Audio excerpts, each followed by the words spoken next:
नमस्कार दोस्तों, आप सबका स्वागत है अपने YouTube चैनल बेस्ट स्टडी 2020 में। अगर आप किसी भी एग्जाम की तैयारी कर रहे हैं, जैसे शिक्षक भर्ती हो, एसएससी, एनडीए, रेलवे, एयरफोर्स, कोई भी एग्जाम हो, यह वीडियो आपके लिए महत्वपूर्ण होने वाली है। अगर आप किसी भी एग्जाम की तैयारी करते हैं तो सबसे पहले आप अपने लिए एक टारगेट फिक्स कीजिए, चाहे छोटा ही टारगेट हो। फिर उसको पूरा करने में अपना पूरा दिन लगा दीजिए। अब हम अपने प्रश्न की ओर बढ़ते हैं। आज का हमारा पहला प्रश्न है, हाल ही में किस राज्य ने गंगा डॉल्फिन राज्य को जलीय जीव घोषित किया है? बताइए दोस्तों, इसका आंसर क्या होगा? इसका आंसर है उत्तर प्रदेश। हाल ही में उत्तर प्रदेश सरकार ने गंगा डॉल्फिन राज्य को जलीय जीव घोषित किया है। अब हम अपने अगले पॉइंट की ओर बढ़ते हैं। गंगा डॉल्फिन उत्तर प्रदेश में गंगा नदी में पाई जाती है। गंगा नदी के अलावा गंगा डॉल्फिन यमुना, चंबल, घाघरा, राप्ती और गेरुआ आदि नदियों में पाई जाती है। और उत्तर प्रदेश के हापुड़ जिले में डॉल्फिन के संरक्षण के लिए यह मेरी गंगा मेरी डॉल्फिन अभियान चलाया जा रहा है। अब हम अपने अगले पॉइंट की ओर बढ़ते हैं। भारत सरकार द्वारा 2009 में गंगा डॉल्फिन को राष्ट्रीय जलीय जीव घोषित किया गया था। गंगा डॉल्फिन को भारतीय वन्यजीव संरक्षण अधिनियम 1972 में की पहली अनुसूची में शामिल किया गया है। वर्ष 2021 में भारत सरकार द्वारा नदी और समुद्री डॉल्फिन के संरक्षण के लिए प्रोजेक्ट डॉल्फिन की शुरुआत की थी। अब हम अपने अगले पॉइंट की ओर बढ़ते हैं। और हर साल 5 अक्टूबर को राष्ट्रीय डॉल्फिन दिवस मनाया जाता है। और गंगा डॉल्फिन के बारे में जान लेते हैं। इसका वैज्ञानिक नाम है प्लेटनिस्टा गैंगटिका। और गंगा डॉल्फिन की खोज आधिकारिक तौर पर वर्ष 1801 में हुई थी। अब हम अपने अगले प्रश्न की ओर बढ़ते हैं। हमारा अगला प्रश्न है, हाल ही में केंद्र सरकार ने किस मंत्रालय ने सेरेथा योजना शुरू की है? बताइए दोस्तों, इसका आंसर क्या होगा?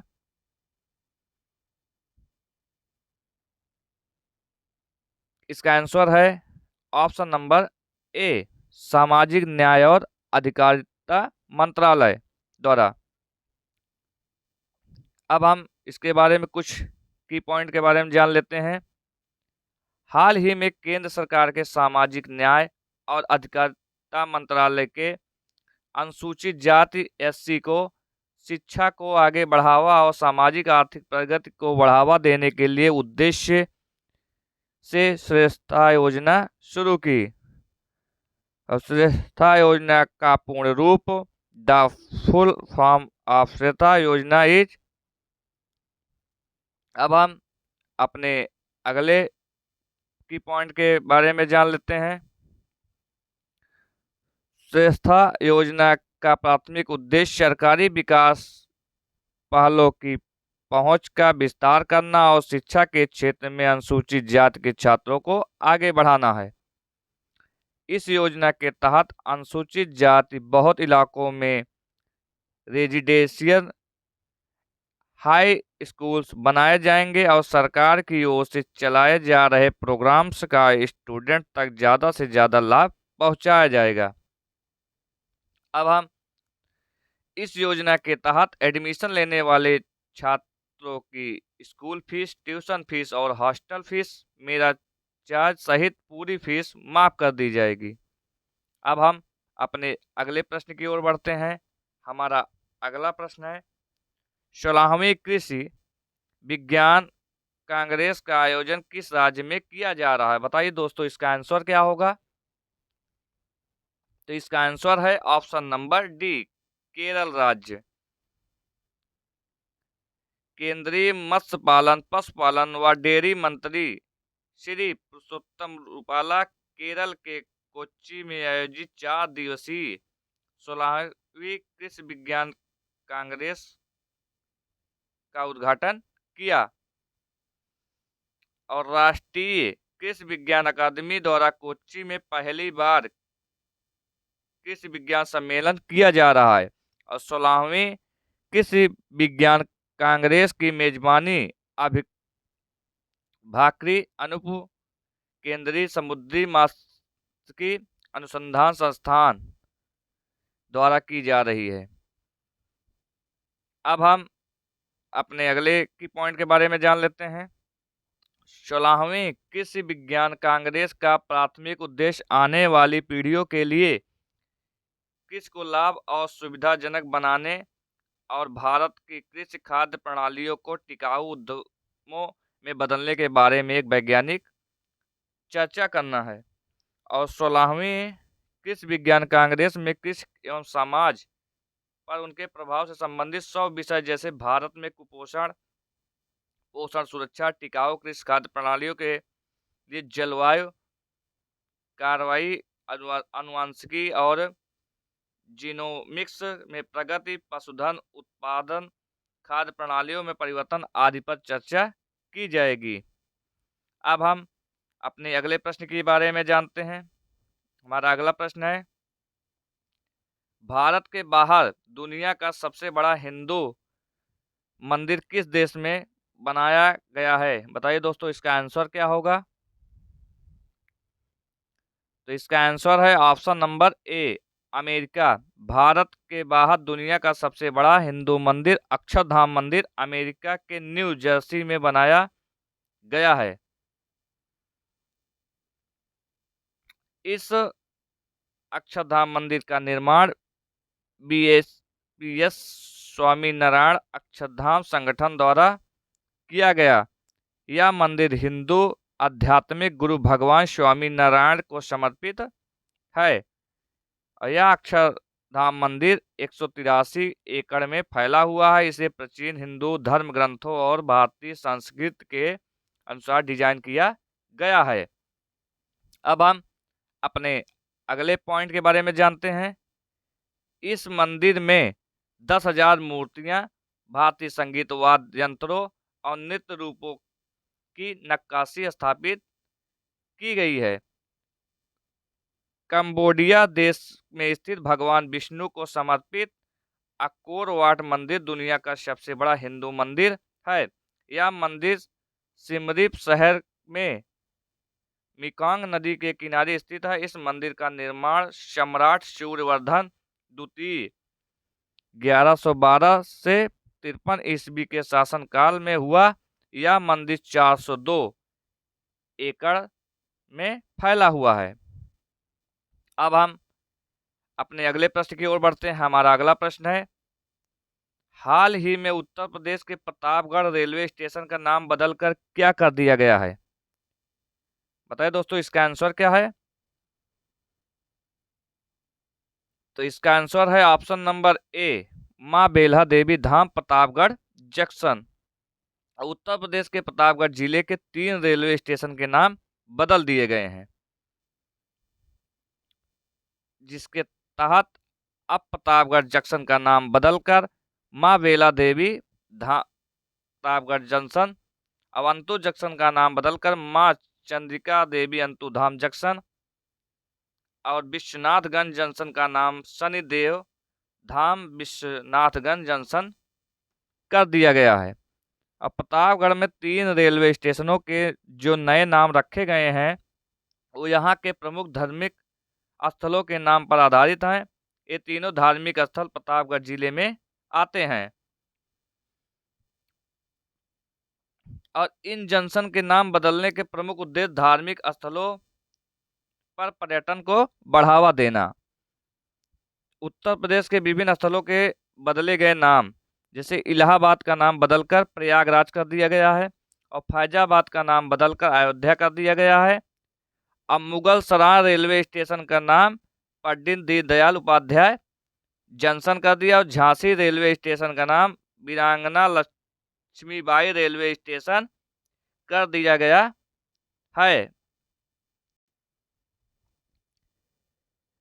अब हम अपने अगले प्रश्न की ओर बढ़ते हैं। हमारा अगला प्रश्न है, चर्चा में रहा मोंट ब्लांक किस महाद्वीप पर स्थित है?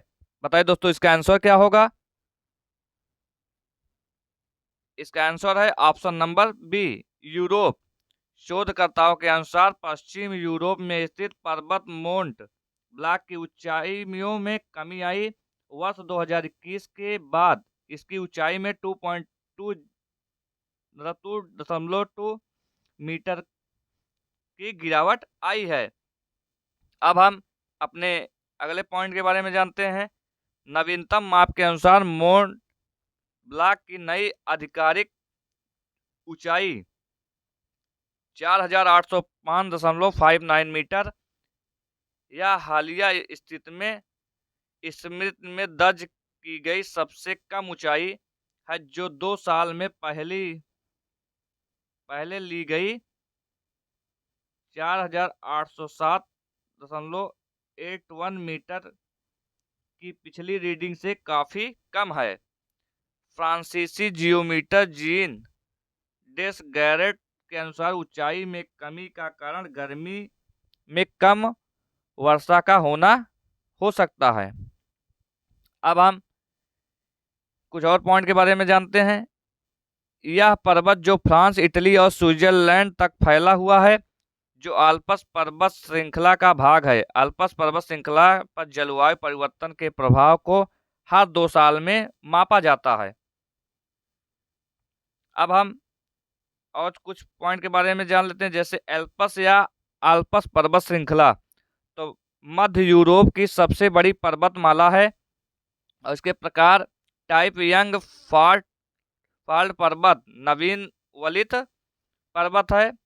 इसकी लंबाई जो है 1200 किलोमीटर है और सबसे ऊंची चोटी जो है मोंट ब्लैंक कहाँ पे है, फ्रांस में है। अब हम अपने अगले प्रश्न की ओर बढ़ते हैं। हमारा अगला प्रश्न है, भारतीय नौसेना द्वारा अभ्यास चक्रवात 2023 का आयोजन किस राज्य में किया गया। बताइए दोस्तों इसका आंसर क्या होगा। तो इसका आंसर है ऑप्शन नंबर बी, गोवा राज्य में। वार्षिक संयुक्त मानवीय सहायता और आपदा राहत HDR अभ्यास चक्रवात 2023 का आयोजन 9 से 11 अक्टूबर तक गोवा में भारतीय नौसेना द्वारा आयोजित किया जा रहा है। और अभ्यास चक्रवात 2023 में तीनों सशस्त्र बल, अर्धसैनिक बल, कई आपदा मोचन संगठन भाग ले रहे हैं।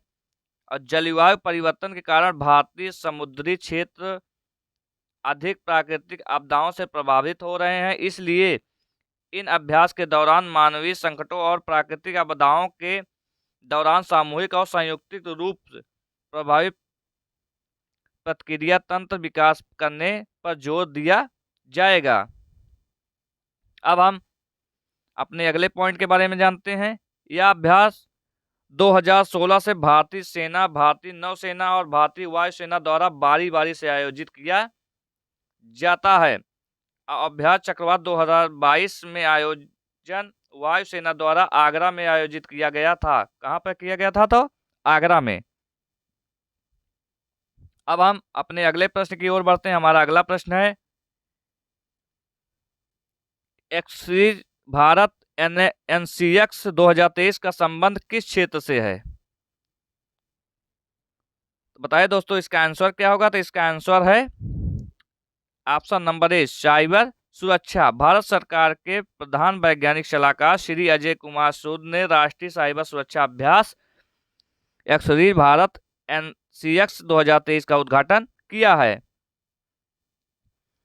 अब हम अगले पॉइंट के बारे में जानते हैं। इस अभ्यास का उद्देश्य सरकारी और महत्वपूर्ण क्षेत्र के संगठनों और सार्वजनिक और निजी एजेंसियों के वरिष्ठ प्रबंधन और तकनीकी कमियों को समकालीन साइबरों खतरों और साइबर घटनाओं और प्रतिक्रिया से निपटने के लिए प्रशिक्षित करना है। अब हम अपने अगले प्रश्न की ओर बढ़ते हैं। हमारा अगला प्रश्न है, बैडमिंटन वर्ल्ड फेडरेशन विश्व जूनियर चैंपियनशिप में भारत के आयुष शेट्टी ने कौन सा पदक जीता? बताइए दोस्तों इसका आंसर क्या होगा।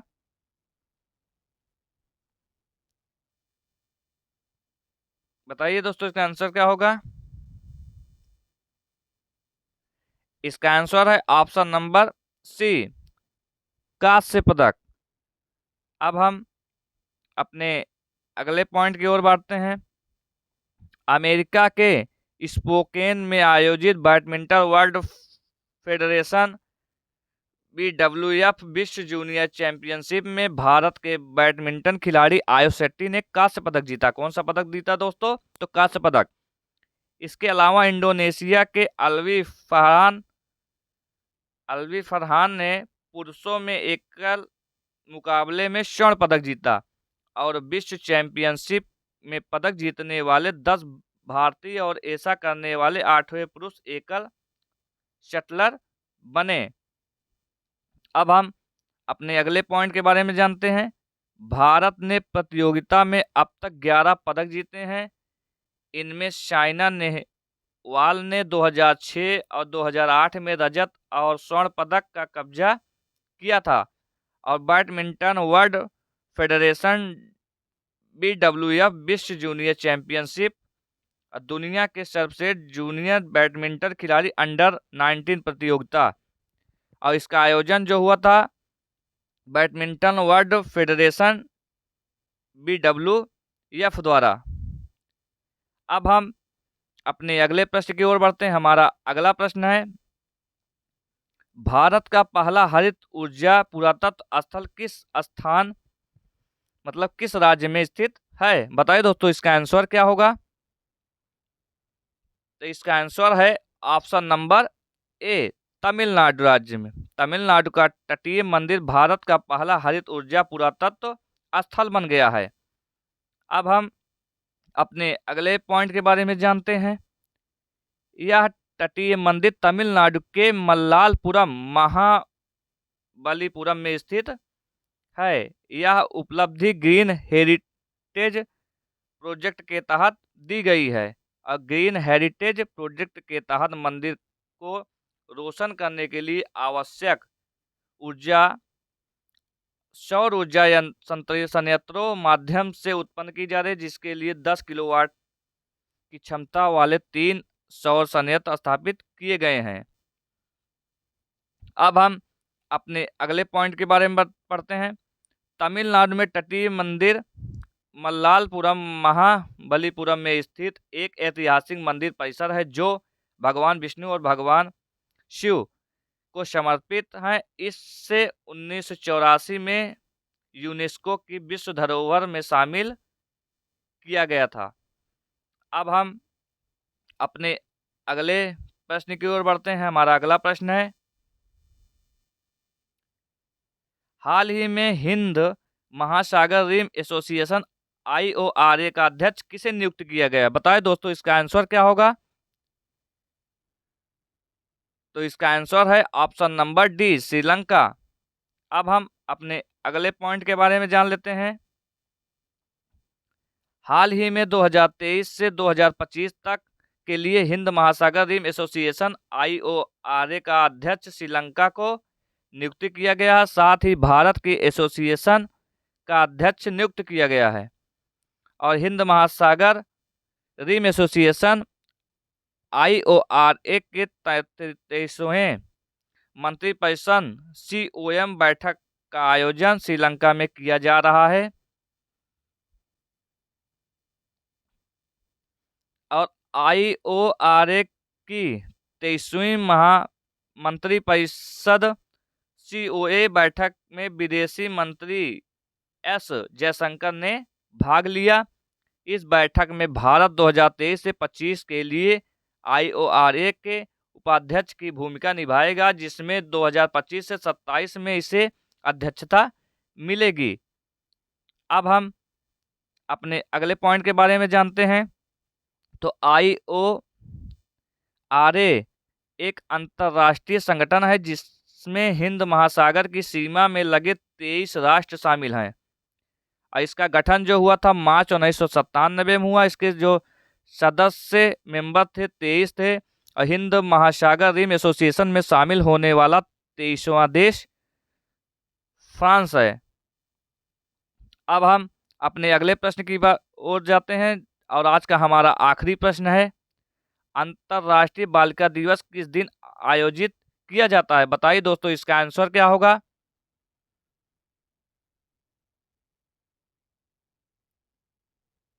इसका आंसर है ऑप्शन नंबर बी, 11 अक्टूबर को। और हर साल 11 अक्टूबर को अंतर्राष्ट्रीय बालिका दिवस मनाया जाता है। वर्ष 2000 में पहली बार अंतर्राष्ट्रीय बालिका दिवस मनाया गया था और संयुक्त राष्ट्र यूएन द्वारा मान्यता प्राप्त यह दिन लैंगिक समानता और लड़कियों के दैनिक जीवन में आने वाली समस्याओं जैसे लड़कियों के अधिकारों और कल्याण के बारे में जागरूकता फैलाने से के उद्देश्य से मनाया जाता है। और अंतर्राष्ट्रीय बालिका दिवस की जो 2000 की थीम है वह है invest in girl right, our leadership, our well bring. और आज का हमारा वीडियो दोस्तों यहीं पे समाप्त होता है। उसके बारे में कुछ पॉइंट के बारे में थोड़ा सा और जान लेते हैं।